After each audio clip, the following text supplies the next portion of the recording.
Hello everybody, Jose Rodriguez once again. I hope you enjoyed this past Sunday's live stream. We had Mike Lee with us and I answered a bunch of questions as well. We hope to continue to see you guys every Sunday afternoon, 3 p.m. Eastern Time, United States. So today I want to talk about something that really stumped me, and it was really strange.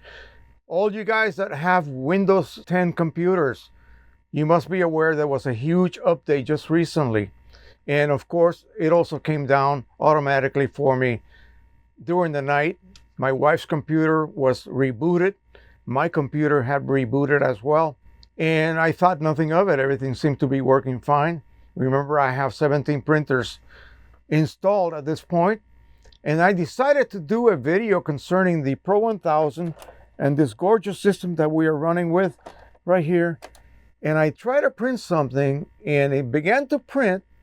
And I noticed, by the way, it didn't do much of anything after having been turned off. Oh, I left a little factor out. We had a mild power outage for maybe 5 seconds. We had a storm that came through here the other day. And I thought, okay, let me check everything. Came down, powered everything back up.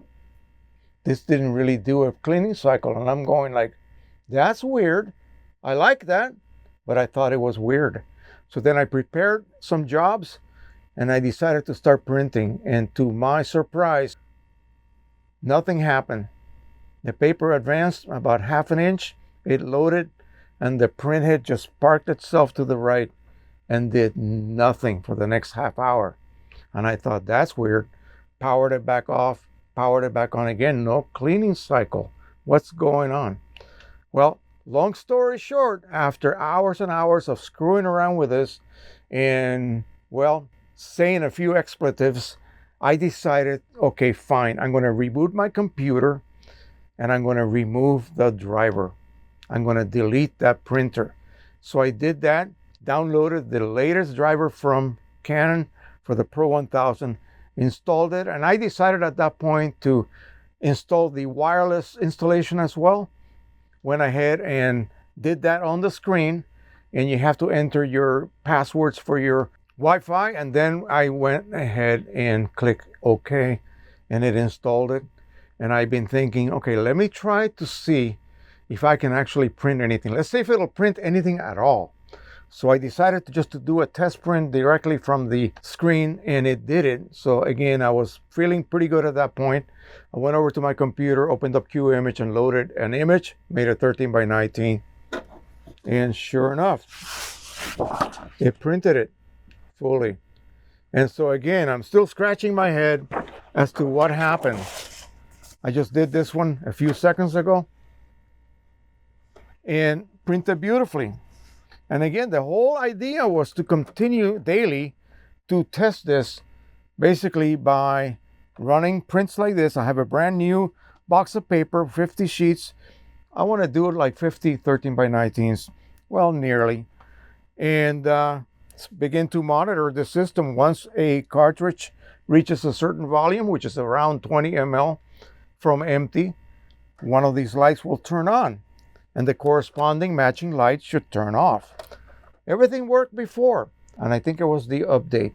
I don't think it was a power outage, because we had a second one just yesterday and nothing happened.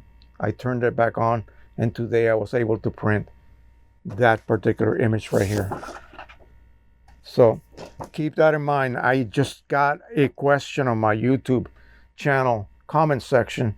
Someone's having problems where the Pro-1000 is just stuck in a kind of loading mode. And again, he claims that it was directly after the Windows update. So be aware of that. I know this happens with the other operating system as well. Sometimes the driver becomes incompatible and these companies just don't update automatically. But this was a little daunting for me because I couldn't figure out why the heck this was happening. And I thought, I was beginning to panic a little bit. I thought maybe this had something to do with it. but it couldn't possibly because this is not connected to the printer at all. Okay, so it had to be something else directly related to either the driver or the printer itself, and it ended up being the driver. I actually closed and reopened the Windows printer spooler, and that did not help at all. So sometimes it would print maybe an inch and then just stop completely. The printer would just move to the right and remain there. So I'm glad it's working now, and we'll continue making prints on a daily basis. And then we'll be able to then monitor when a light comes on, and I'll show you how to proceed to refill this the proper way. All right, thank you so much. Don't forget to subscribe, share, and like. And as always, happy printing, everybody, and bye-bye.